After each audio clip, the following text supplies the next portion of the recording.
The morning mist hung low over the grounds of Windsor Castle, as Sergeant James Mitchell adjusted his ceremonial uniform for what would become the most significant day of his 20-year career in the Royal Protection Unit. At 42, James had seen countless royal events, state dinners, and public appearances.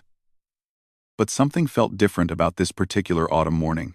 The leaves were turning golden, and there was an electric tension in the air that even the most experienced palace staff could sense. James had joined the Royal Protection Unit straight from the military, driven by a deep respect for the institution of the monarchy and an unwavering sense of duty that had been instilled in him since childhood. His grandfather had served in the Royal Navy, and his father had been a police officer who had once had the honor of escorting the Queen Mother during a public engagement. For James, protecting the royal family wasn't just a job, it was a calling that connected him to generations of service. The Princess of Wales, Catherine, was scheduled to attend a charity gala that evening at the National Gallery, an event that would bring together some of London's most influential figures to raise funds for children's mental health initiatives. James had been assigned as her personal protection officer for the evening, a role he took with the utmost seriousness. He had studied every detail of the venue, memorized the guest list, and coordinated with the Metropolitan Police to ensure every possible security measure was in place. What James didn't know was that this seemingly routine assignment would thrust him into the center of a royal controversy that would reverberate through the palace walls for months to come. The tension between Catherine and Camilla, the Queen Consort, had been simmering beneath the surface of royal protocol for years, though few outside the inner circle were aware of the subtle power struggles that played out behind closed doors. Camilla had always been protective of her position within the royal hierarchy, and she viewed any perceived challenge to her authority with suspicion and sometimes outright hostility. She had worked hard to rehabilitate her image after the tumultuous years following her relationship with then Prince Charles, and she wasn't about to let anyone, regardless of their popularity with the public, overshadow her role as the senior female member of the royal family. Catherine, on the other hand, had won the hearts of the British people through her grace, dedication to charitable causes, and natural warmth. Her ability to connect with ordinary citizens while maintaining the dignity expected of her position had made her one of the most beloved members of the royal family. This popularity, however, had not gone unnoticed by Camilla, who had begun to view Catherine's rising star with growing unease. As James made his final preparations for the evening's event, he received a call that would set the wheels of conflict in motion. Lady Sarah Henderson, one of Camilla's ladies-in-waiting and a woman known for her sharp tongue and fierce loyalty to the Queen Consort, had requested a private meeting with him before the gala. This was highly unusual, as protocol dictated that any changes to security arrangements should go through the proper channels and be approved by James's commanding officer. Lady Sarah was waiting for James in a small anteroom near the Queen Consort's private apartments, her silver hair perfectly coiffed and her expression stern. She was a woman in her 60s who had served the royal family for over 3 decades and wielded considerable influence behind the scenes. Her reputation for being able to make or break careers within the palace staff was well known, and even experienced officers like James approached her with caution. "Sergeant Mitchell," she began, her voice carrying the authority of someone accustomed to being obeyed without question, "I need to discuss this evening's arrangements with you. There have been some concerns raised about the Princess of Wales's recent behavior at public events, and Her Majesty, the Queen Consort, feels that certain adjustments need to be made to ensure appropriate protocol is maintained." James felt a knot forming in his stomach. In all his years of service, he had never been asked to compromise the security or dignity of any member of the royal family, and he wasn't about to start now. Lady Sarah went on to explain that there had been reports of Catherine receiving too much attention at recent events, overshadowing other senior members of the family, and that steps needed to be taken to ensure this didn't happen again. The conversation that followed was one of the most uncomfortable of James's career. Lady Sarah suggested that perhaps the Princess of Wales should be positioned in less prominent locations during photo opportunities, that her interactions with the media should be limited, and that certain influential guests at the gala should be discouraged from spending too much time in conversation with her. These suggestions, while couched in language about protocol and tradition, struck James as petty attempts to diminish Catherine's presence and impact at the event. James had always prided himself on his professionalism and his ability to remain neutral in the complex web of royal relationships, But what Lady Sarah was asking went against every instinct he had as both a protection officer and a man of honor. He had watched Catherine work tirelessly for the causes she supported, had seen her genuine care for the people she met, and had witnessed firsthand her dedication to her royal duties. The idea of deliberately undermining her at a charitable event designed to help vulnerable children felt fundamentally wrong to him. The tension in the room was palpable as James carefully considered his response.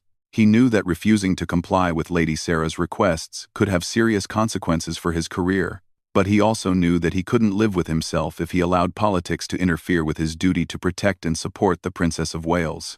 The silence stretched on for what felt like an eternity, with Lady Sarah's piercing gaze fixed on him, waiting for his acquiescence. Finally, James spoke, his voice steady despite the turmoil he felt inside. "Lady Sarah, with all due respect, my primary responsibility is to ensure the safety and security of the Princess of Wales. Any decisions about her positioning or interactions at public events should be made based on security considerations, not on personal preferences or internal politics. I cannot and will not compromise her safety or dignity to satisfy political concerns within the royal household." The color drained from Lady Sarah's face, and her eyes flashed with the anger that James had never seen before. She was clearly not accustomed to being challenged, especially by someone she considered to be beneath her station.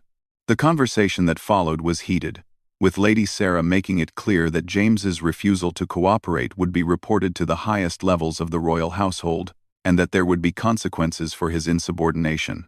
James left that meeting knowing that he had crossed a line from which there would be no return. He had chosen to stand by his principles and his duty to Catherine, but he also knew that powerful forces within the palace would now be aligned against him. The evening's gala, which should have been a celebration of charitable work and royal service, was now fraught with tension and the potential for conflict. As James made his way to his quarters to prepare for the evening ahead, he couldn't shake the feeling that he was walking into a trap. The palace, with its ancient walls and centuries of tradition, seemed to close in around him, and he wondered if his 20 years of dedicated service would be enough to protect him from the storm that was brewing. Little did he know that the events of the next few hours would not only define his career but would also expose the deep fractures that existed within the royal family itself. The National Gallery buzzed with anticipation as London's elite gathered for what promised to be one of the season's most important charitable events. Crystal chandeliers cast a warm glow over the assembled guests, who included prominent business people, celebrities, politicians, and members of various royal families from across Europe.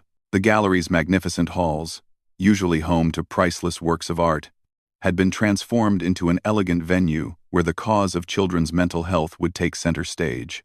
James arrived at the gallery 2 hours before the Princess of Wales was scheduled to make her entrance, conducting his final security sweep with the precision that had made him one of the most respected officers in the Royal Protection Unit. He checked sightlines, verified the positioning of backup officers, and reviewed the evening's schedule one more time. Despite the tension from his earlier confrontation with Lady Sarah, he was determined to ensure that Catherine's evening would go smoothly and safely. What James didn't anticipate was the elaborate scheme that had been set in motion during his absence from the palace. Lady Sarah, true to her word, had wasted no time in reporting James's refusal to cooperate to Queen Consort Camilla herself. The conversation between the two women had been brief but decisive, with Camilla's fury evident even through her measured royal demeanor. How dare a mere protection officer refuse to follow instructions that came directly from her inner circle? Camilla had immediately contacted Sir Reginald Thornbury, the master of the royal household, a man whose loyalty to her had been unwavering since her marriage to King Charles. Sir Reginald was known throughout the palace for his ability to handle delicate situations with ruthless efficiency, and Camilla knew she could count on him to deal with the insubordinate guard who had dared to challenge her authority. The plan that emerged from their conversation was as clever as it was vindictive. Rather than directly confronting James or removing him from his position immediately, which might draw unwanted attention and questions, they decided to create a situation at the gala that would make his defiance public and justify whatever disciplinary action they chose to take afterward. The trap was set with the precision of a master chess player, and James was walking directly into it. Catherine arrived at the National Gallery looking radiant in a midnight blue evening gown that had been specially designed for the occasion. Her natural grace and genuine warmth were immediately evident as she began greeting the assembled guests, many of whom had contributed significant amounts to the children's mental health charity she was there to support. James watched from his position nearby, noting how effortlessly she connected with people from all walks of life, from nervous young activists to seasoned philanthropists. The first part of the evening proceeded without incident. Catherine delivered a moving speech about the importance of supporting children's mental health services, sharing personal anecdotes about young people she had met who had struggled with anxiety, depression, and other challenges. The audience was captivated by her sincerity and her obvious passion for the cause, and several major donors announced additional contributions on the spot, inspired by her words. It was during the reception that followed her speech that the evening took a dramatic turn. Lady Margaret Ashworth, a prominent society figure known for her sharp wit and even sharper tongue, approached Catherine with what appeared to be innocent enthusiasm. Lady Margaret was one of Camilla's closest friends and confidantes, though this connection wasn't widely known outside royal circles. "Your Royal Highness," Lady Margaret began, her voice carrying clearly across the reception area. "I must say, you've quite stolen the show this evening. One might wonder if the other senior members of the royal family feel somewhat overshadowed by your growing prominence in charitable circles." The comment was delivered with a smile, but its intent was unmistakable. It was designed to provoke a response that could be interpreted as inappropriate or presumptuous, giving Camilla's allies grounds to criticize Catherine's behavior. Several other guests nearby stopped their conversations to listen, sensing the tension in Lady Margaret's seemingly innocent observation. Catherine, to her credit, maintained her composure perfectly. "Lady Margaret, tonight is about the children and young people who desperately need our support. I'm simply honored to be able to use my platform to raise awareness and funds for such an important cause. The entire royal family shares a commitment to charitable work, each in our own way." But Lady Margaret wasn't finished. "Of course, Your Royal Highness, but surely you must be aware that some feel your recent activities have been somewhat ambitious. There are those who worry that you may be overstepping certain boundaries that have long been respected within the royal hierarchy." It was at this moment that James realized what was happening. He had seen enough palace intrigue over the years to recognize a coordinated attack when he saw one. Lady Margaret's comments weren't spontaneous observations. They were carefully crafted provocations designed to embarrass Catherine and create a public scene that could be used against her later. James knew he was facing a crucial decision. Protocol dictated that he should remain silent and allow the conversation to play out naturally, intervening only if there was a direct physical threat to Catherine's safety.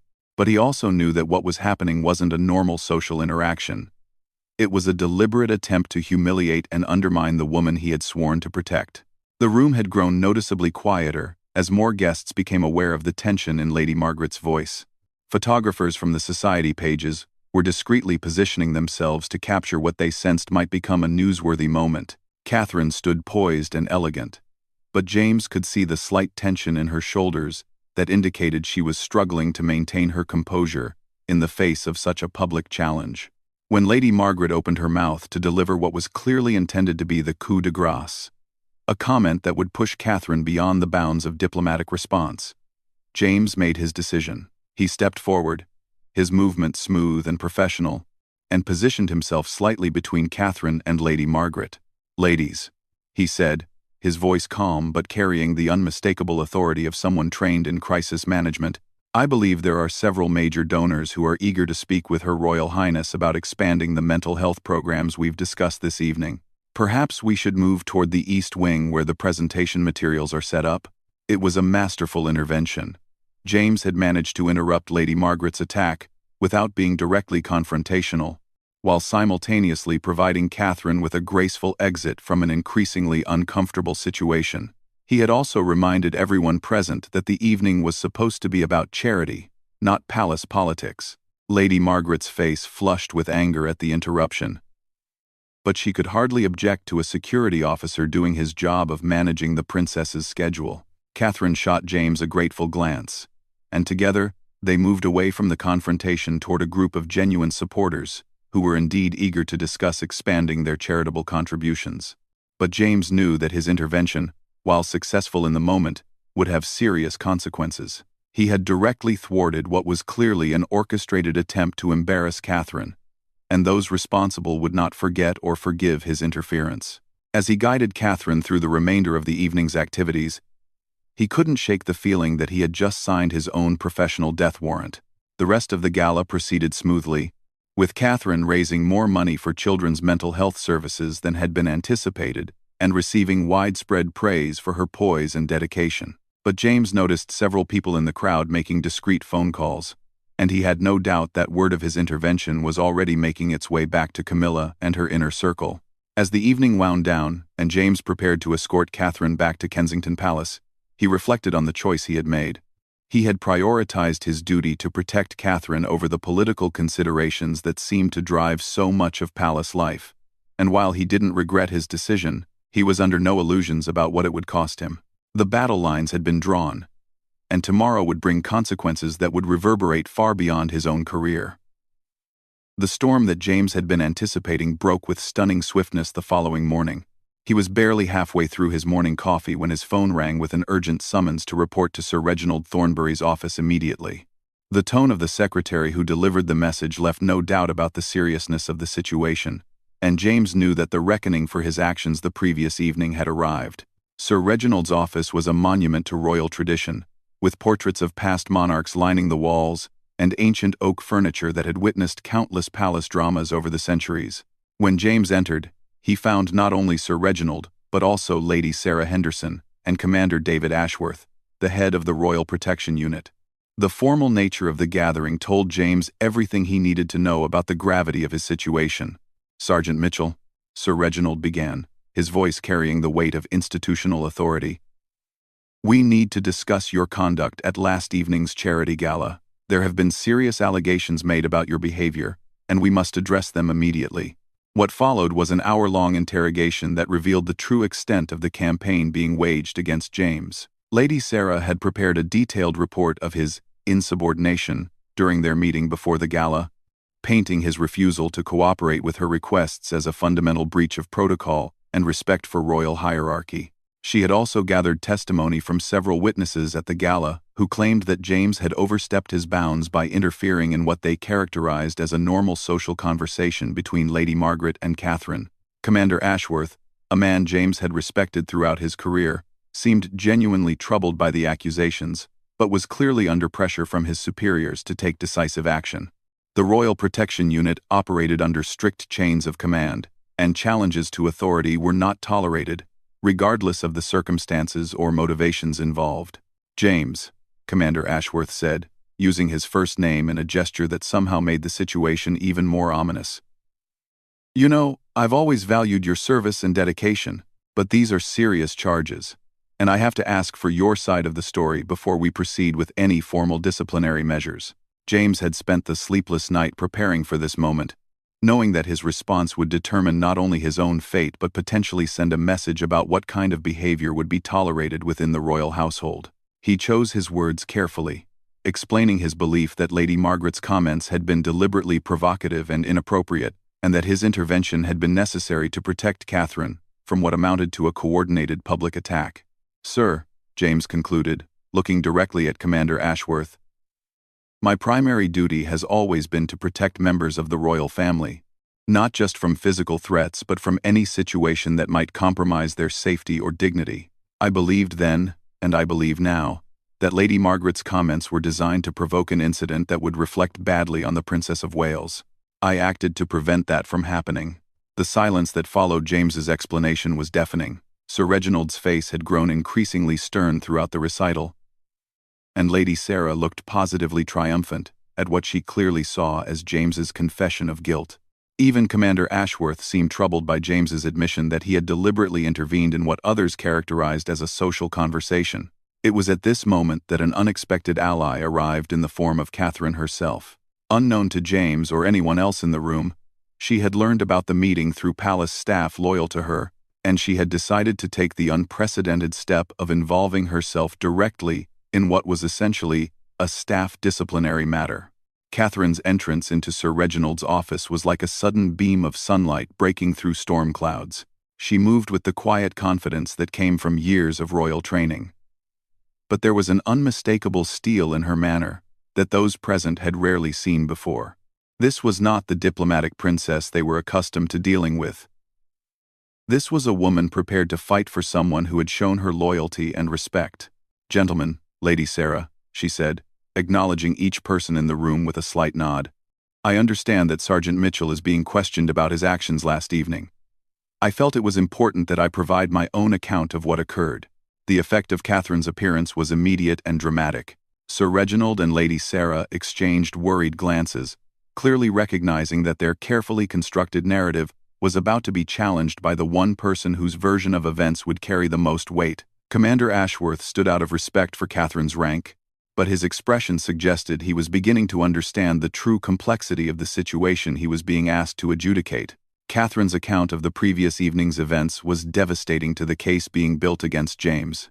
She described Lady Margaret's comments as deliberately provocative and inappropriate, and she characterized James's intervention as professional, timely, and absolutely necessary to prevent what could have become a very embarrassing public incident.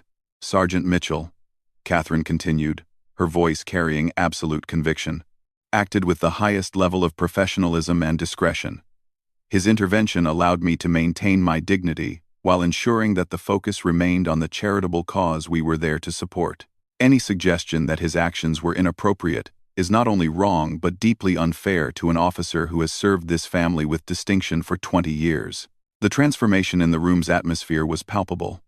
Sir Reginald's confident demeanor had given way to obvious discomfort, while Lady Sarah looked as though she had been physically struck. Commander Ashworth's expression had shifted from concern to what appeared to be grudging admiration for both James's actions and Catherine's courage in defending him. But Catherine wasn't finished. In a move that stunned everyone present, she revealed that she was aware of the broader campaign being waged against her, and that she had no intention of allowing loyal staff members to be punished for doing their jobs properly. She spoke with the authority of someone who understood her position within the royal hierarchy and was prepared to use it to protect those who had shown her respect and loyalty. "I want to be absolutely clear," Catherine said, her words carefully measured but unmistakably firm, "that any disciplinary action taken against Sergeant Mitchell for his actions last evening would be viewed by me as completely unjustified and potentially retaliatory. This man has served my family with honor and distinction, and I will not stand by silently while political considerations are allowed to override basic fairness and respect for dedicated service." The meeting concluded shortly afterward, but its reverberations would be felt throughout the palace for months to come. James was quietly reassigned to other duties, a face-saving measure that removed him from the direct line of fire while avoiding the public spectacle that would have accompanied formal disciplinary action. Lady Sarah found her influence significantly diminished as word spread through palace corridors about Catherine's forceful defense of her protection officer. More significantly, the incident marked a turning point in the ongoing tension between Catherine and Camilla. The Queen Consort's attempt to use palace staff to diminish Catherine's prominence had not only failed, but had exposed the petty nature of the conflict to key figures within the royal household. Catherine's willingness to stand up for James demonstrated a strength and political awareness that many had underestimated, establishing her as a force to be reckoned with in palace politics. For James, the experience was both career-defining and personally transformative. While he never returned to his role as Catherine's personal protection officer, he found himself with a reputation throughout the Royal Protection Unit as someone who could be trusted to put duty and honor above political expediency.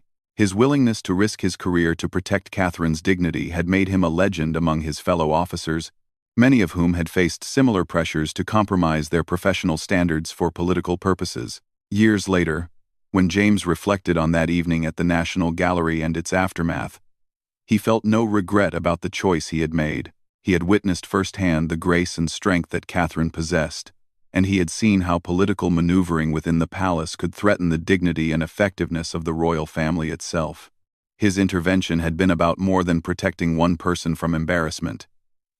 It had been about preserving the integrity of an institution he had devoted his life to serving.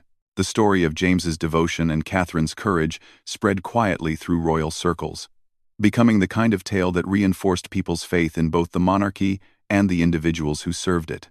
It demonstrated that even in the rarefied world of palace politics, basic human decency and loyalty could still triumph over petty jealousies and power games. Camilla's attempt to diminish Catherine had ultimately backfired, strengthening Catherine's position within the royal family and exposing the queen consort's own insecurities. The incident served as a reminder that genuine popularity and respect cannot be undermined by political maneuvering, and that sometimes the most powerful response to an attack is simply to maintain one's dignity while allowing others to reveal their true character through their actions. The National Gallery Gala raised more money for children's mental health services than any similar event in recent memory, but its most lasting impact may have been the way it demonstrated the power of individual courage in the face of institutional pressure. James Mitchell's decision to defend Catherine's honor had sparked Camilla's outrage, but it had also revealed the fundamental decency that still existed within the royal household, proving that even in the most challenging circumstances, doing the right thing remains possible for those brave enough to take a stand.